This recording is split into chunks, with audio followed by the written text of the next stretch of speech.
kita saudara iya, kerabat iya, temen iya. Soalnya sama Empo ini dekat ya, mungkin Mas sering lihat juga. Kalau kadang kan saya ngikut juga, kita syuting atau apa kayak gitu sama dia kan. Ya pokoknya keluh kesahnya adalah Mas sama kita, karena kita kalau pas ini ketemu, kita ngobrol tuh sampai jam 3 subuh, jam 4 subuh ada kita gitu kan. Jadi dan sejak sakit pun sebenarnya dirahasiain. Nah itu pertama yang tahu ya kita, aku tahu juga kayak gitu, karena kan ada beberapa teman kita, maksudnya sama Empo ini yang tahu, dia curhatin ke kita kayak gitu. Orang-orang dekat. Orang-orang dekat juga kayak gitu. Jadi ya gimana ya Mas ya.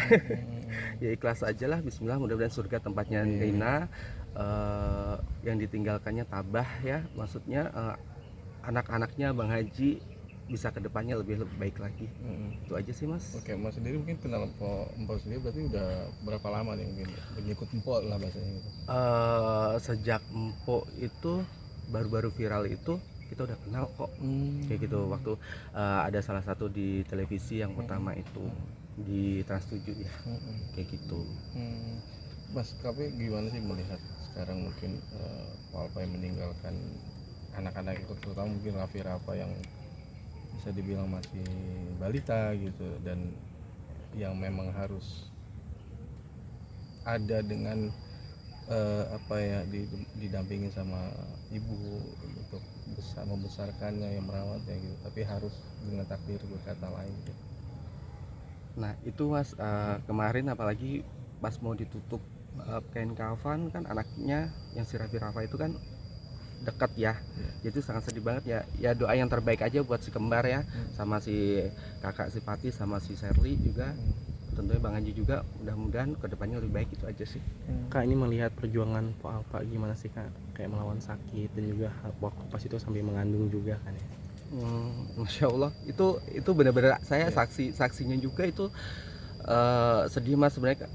Awal-awal itu dia ada cerita ke kita kok, waktu itu di villa dia di puncak, bilang no ini gua kok ada benjolan di ini cerita, intinya panjang lebar. Ya akhirnya kan waktu itu kita bilang dia 3 bulan nggak haid ya, mungkin bunting kali bla bla bla, dengan bahasa kita ke dia yang dekat gitu kan, ini bla bla bla kayak gitu. Akhirnya udah sambil isi kan periksa waktu itu di salah satu rumah sakit di Menteng ya. Itu diperiksa, ternyata kan ya udah periksa kehamilan bla bla bla, udah ini. Akhirnya sekalian di biopsi gitu timbul itu, dan akhirnya ya udahlah ada berobat di Malaysia ini kayak gitu juga. Udah ketahuan berobat di Malaysia, udah sampai sekarang ya kayak gini lah.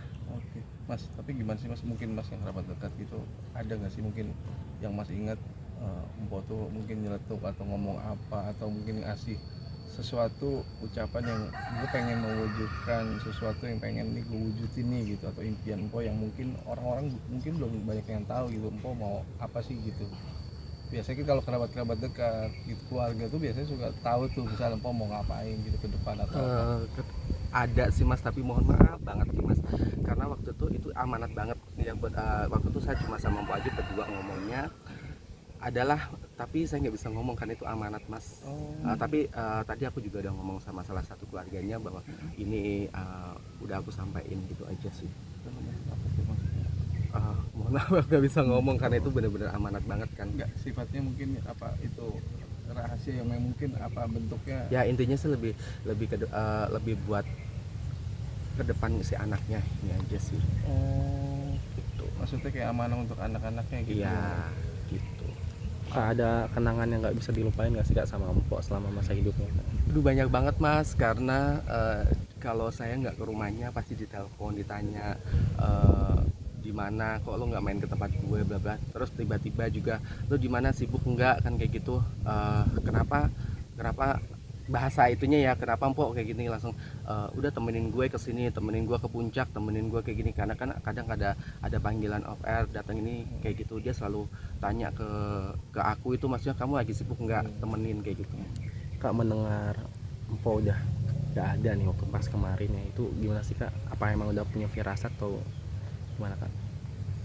Untuk firasat sih pasti udah ada Mas, karena kan sebelumnya kan udah dibawa dari rumah sakit dari Malaysia langsung ada ke rumah sakit sini yang di daerah Blok M itu. Nah habis itu pulang baru dibawa lagi ke yang daerah Selipi ya, Mas, itu pasti udah ada lah Mas. Jadi kita ya doa yang terbaik aja, karena mau kayak gimana kayak gitu ya, kita sekeluarga ya Bismillah berusaha untuk ikhlas, semoga empok di surga ya, udah nggak sakit lagi dia. Kita bisa hidup lebih ke depannya lagi gitu aja.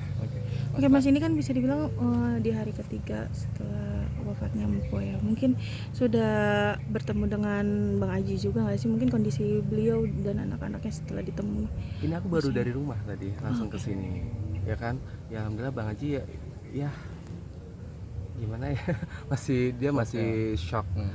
Dia masih shock dan dia belum berani naik ke atas karena masih banyak memori kayak gitu. Tadi dia bilang juga masih banyak memori ya, karena kan kayak mana ya, kita tempat base camp kita kalau yang di rumah, yang di sini base camp kita emang di atas kayak gitu. Kadang buat kita karaokean atau apa ya banyak sih Mas. Jadi ya Bismillah aja lah, intinya kita sama-sama berdoa buat Nina atau Mbak Alfa ini ya diberikan surga sama Allah Sallallahu Ta'ala itu aja lah. Itu aja Mas ya.